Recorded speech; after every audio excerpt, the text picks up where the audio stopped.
Welcome to the deep dive. Today, we're taking a deep dive into hormones. Oh, fascinating. Yeah, you've probably heard a lot about them, especially as they relate to health and well-being. Yeah. But get ready for some eye-opening info. We'll be exploring the influence of environmental estrogens, the history of castration, the evolving understanding of gender, and yes, even the impact of soy. It's fascinating how all these seemingly disparate topics all connect back to this one Right. powerful force in our bodies. It really shows how hormones influence our lives in ways we might not even realize. Absolute. So let's jump right in. Yeah. One thing that really struck me in the research is this trend of declining testosterone levels in men. And it's not just about aging, is it? Not at all. A 2007 study found that testosterone levels in American men dropped by a significant 22% between 1985 and 2004. Wow. And to add to that, another study in 2021 showed a further 25% decline between 1999 and 2016. Wow. So That's a pretty steep drop in a relatively short amount of time. those numbers are alarming. What's driving this decline? Well, the research points to a number of factors, but one of the most concerning is what are called environmental estrogens. These are chemicals that mimic the effects of estrogen in the body, and they're surprisingly widespread. Okay, let's unpack that a bit. What exactly are environmental estrogens and where are they found? Essentially, they're synthetic compounds that can disrupt our hormonal balance by mimicking the effects of estrogen. Think plastics, pesticides, even some common skincare products. That's a bit scary. You don't really think about those things having such a profound impact on our bodies. Right, and what's even more concerning is the effects these chemicals can have on developing children. A baby's blood-brain barrier isn't fully developed until age 2, and their skin is much thinner, Right. making them especially vulnerable to these environmental estrogens. So those everyday products we use without a second thought could be having a much bigger impact than we realize, Right. especially on the little ones. Exactly, and it makes you wonder about the potential long-term consequences. The source mentions a startling statistic. Yeah. A 600% increase in autism occurrences since 1991. Wow. While no direct causal link is made, it's certainly something to consider in light of this estrogen overload. Wow, that's a huge jump. It definitely makes you think about the potential connection.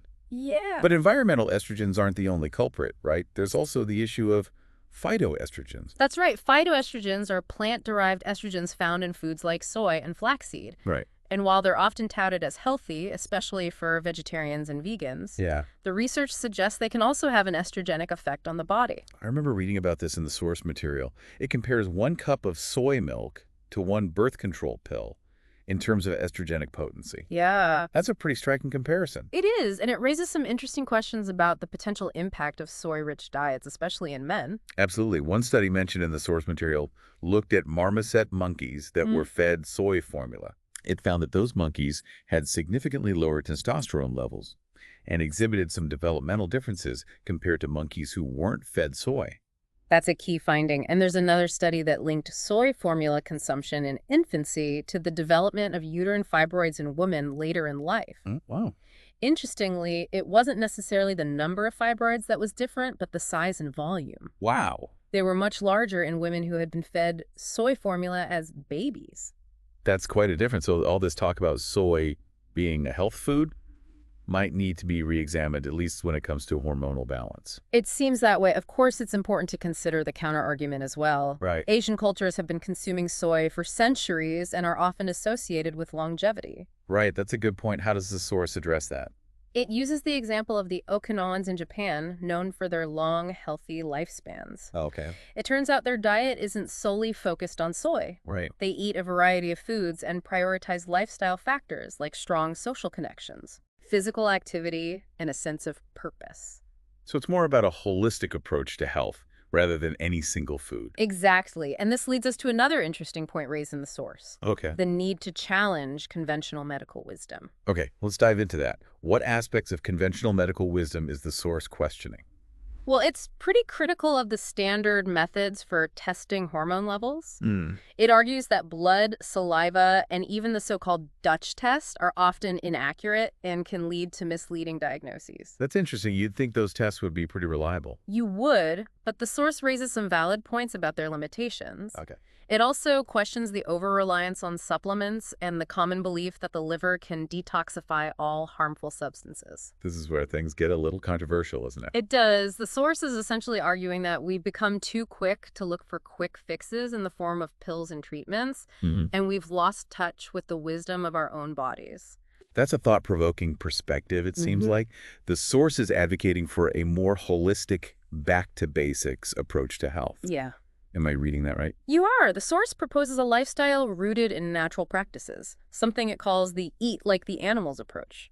Now that sounds intriguing. Tell me more about this eat like the animals approach. What does that entail? It emphasizes a diet based on whole, unprocessed foods, organic if possible, grass-fed meats, and even raw milk where available. It goes beyond just food choices, though it encourages practices like sun exposure, especially in the early morning, and even sun gazing. Sun gazing, that's a new one for me. Is that really safe?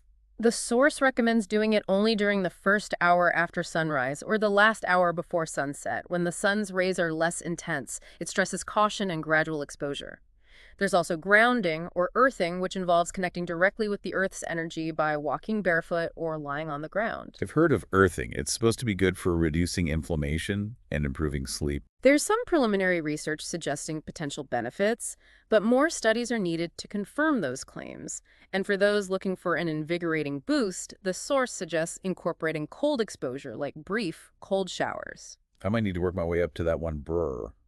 But I can see how aligning ourselves with these natural rhythms could be beneficial. It makes sense when you think about how we evolved. Exactly. This approach recognizes that our bodies are designed to thrive in a natural environment, not the artificial world we often find ourselves in today. This whole conversation about environmental estrogens and modern living makes me wonder if we're inadvertently waging a war on masculinity. The source touches on this idea, doesn't it? It does. The source presents a rather provocative theory that modern society is, in a way, feminizing men. It argues that this leads to a decline in traditional masculine roles and values, and ultimately impacts society as a whole. That's a pretty strong statement. What evidence does it use to support this claim? It points to some concerning statistics: the rise in single-mother households, the decline of men in blue-collar jobs and the military, and the negative outcomes for children, especially boys raised without fathers. And there's that rather unsettling rat utopia experiment, right? Right. That experiment really highlights the potential consequences of disrupting natural social structures in the experiment. A scientist created what seemed like a perfect environment for rats, plenty of food, water, and shelter. But as the population grew and traditional roles and challenges disappeared, things started to go wrong. The rats essentially lost their sense of purpose, they became aggressive, antisocial, and their reproductive rates plummeted. Exactly. And the source draws a parallel between this experiment and the decline of testosterone in men today, suggesting that the lack of traditional masculine outlets is having a detrimental effect on society. It's certainly a controversial theory, but it's definitely food for thought, and it loops back to what we were discussing earlier about the decline of testosterone and the rise of estrogenic influences. It does, and it raises important questions about how we can create an environment that supports healthy hormonal balance and allows for the natural expression of both masculine and feminine energies. It sounds like we need to find ways to balance the modern world with our innate biological needs. So let's shift gears a bit and talk about solutions. What can we actually do to mitigate some of these negative impacts and support healthy hormone balance? Well, as we discussed, the source emphasizes the back-to-nature approach, eating a whole foods diet, getting plenty of sunlight, grounding cold exposure, and reducing exposure to environmental estrogens as much as possible. Those are all great steps to take. Right. But realistically, many of us live in environments where it's difficult to avoid those environmental estrogens completely. Are there other things we can do to counteract their effects? The source touches on a few natural supplements that may be helpful. One that stood out to me was DIM, which stands for diindolylmethane. It's a compound found naturally in cruciferous vegetables like broccoli and Brussels sprouts. I've heard of DIM, It's supposed to help the body metabolize estrogen more efficiently, right? Exactly. It's not an estrogen blocker, but it helps to shift the balance in favor of testosterone. And there are supplements available that provide a more concentrated dose of DIM, like DIM-3X, for example. That's right. And while the source doesn't explicitly endorse any specific supplement, it does emphasize the importance of choosing high-quality products from reputable sources. So DIM could be a potential tool for those struggling with estrogen dominance and low testosterone, alongside those lifestyle changes we talked about earlier. But what about other aspects of hormonal health? Well, getting enough sleep is crucial. When we're sleep deprived, our cortisol levels rise, and that can disrupt the entire hormonal cascade. Sleep is definitely underrated. I'm a firm believer in a good night's rest, and stress management probably plays a role too, right? Absolutely. Chronic stress can wreak havoc on our hormones. The source recommends incorporating practices like meditation, deep breathing, and spending time in nature to help manage stress levels. All those sound great, but sometimes in our busy lives it's hard to find the time. I understand, but even small steps can make a big difference. Even 5 minutes of meditation a day can have a positive impact on your stress response. Okay, 5 minutes. I can handle anything else we should be mindful of. Exercise is important for overall health and hormonal balance, but the source cautions against overdoing it. Intense, prolonged exercise can actually increase cortisol levels. So no more marathon training for me. It's not about avoiding exercise altogether. The key is finding a balance. The source suggests shorter, more intense workouts like sprinting or weightlifting, which can actually boost testosterone levels. I've always been more of a cardio person, but I'm willing to try something new. It's always good to mix things up and listen to your body's cues. Now, remember earlier we talked about sunlight and sun gazing? Well, getting enough sunlight exposure, especially early in the morning, is crucial for regulating our circadian rhythm. So no more sleeping in on the weekends. It's fine to indulge occasionally, but try to make it a habit to get at least a few minutes of sunlight each morning. It helps set your internal clock for optimal hormone production. Got it. Sunshine is on the to-do list.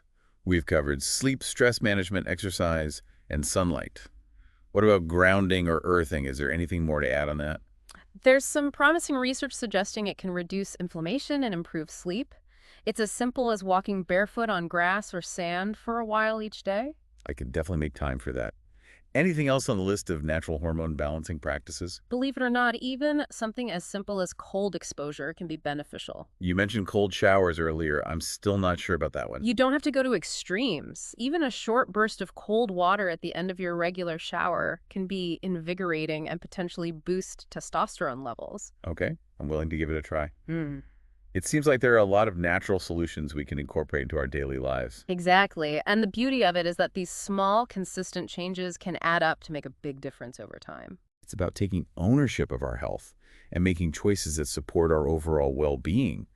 That's a really empowering message. It is empowering, and it's a good reminder that we have more control over our health than we often realize. Yeah. You know, this whole conversation about hormones and masculinity made me think about something else mentioned in the source material, the history of castration. It's a fascinating, albeit somewhat dark chapter in human history. Yeah. The source takes us on a journey from the ancient eunuchs to the disturbing practices of the eugenics movement in the 20th century. It really highlights how our understanding of hormones and their influence on behavior has been used for both good and ill. It's definitely a reminder of the power of hormones and how they've shaped our perceptions of gender and sexuality throughout history. Absolutely. One of the most striking examples that the source cites is the use of radiation for sterilization, which began during World War II with Nazi scientists experimenting on prisoners. It's disturbing to think that even today there are concerns about the potential impact of radiation from things like cell phones and Wi-Fi on male fertility. So we've gone from physical castration to potential chemical castration. It's a sobering thought and underscores the importance of being aware of the potential risks associated with our modern lifestyle. It does. We're exposed to so many chemicals and technologies that it's hard to know what the long-term effects might be.